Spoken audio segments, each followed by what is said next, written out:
that when the day of evil comes, we'll be able to stand our ground, and after we've done everything, still to be standing.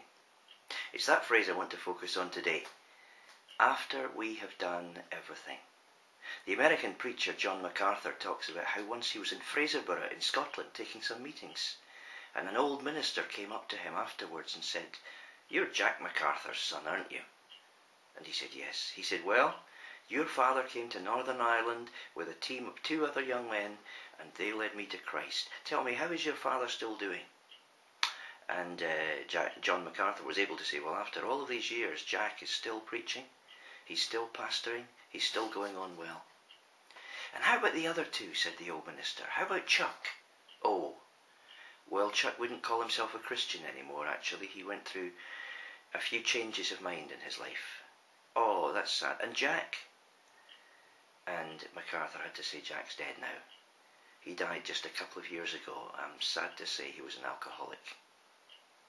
And MacArthur says it suddenly struck him that 3 young men had started out to do something for God, and they had done amazing things, but only one of them had made it through.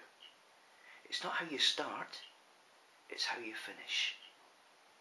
And so Paul says it's possible to do everything after you have done everything. Everything that God requires of you. Everything you dream of. Everything it takes to win the battle and stay your ground and hold the territory.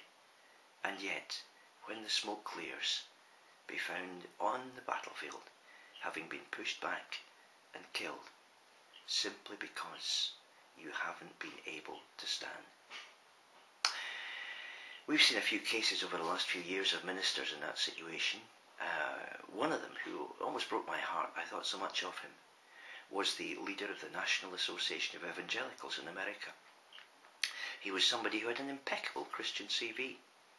He'd, at tremendous risk to himself, smuggled Bibles into the Soviet Union when he was a young man. He'd built a church. He'd led people to Christ. He was such a marvellous Bible teacher that right up to his exposure, people were coming from miles around and listening to his sermons on the internet and getting great benefit out of them because he was a remarkable preacher. But having done everything, he couldn't stand.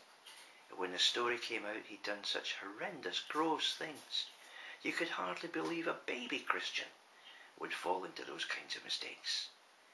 And that's all it takes. One moment of madness to wreck the work of a lifetime. We can so easily do that if we don't wear the full armour, the panoplia. And that's why Paul says we need the lot. We need it all. Soldiers get fed up with the repetition sometimes, checking their kit, putting everything on in order, doing everything the way they've done it 1,000,000 times since they left the training school. But they need to do it every time they go out into conflict, because the one piece of armour that's missing might be the one that leads to their death. So take the full armour of God. Get yourself ready every day before you go out into the battle, and make no mistake, the battle will start as soon as you close the front door, or maybe even earlier. We can lose the battle at home too. So before you do anything, make sure you're equipped. Make sure the armour's in place. Then, having done everything, at the end of the day, you will stand.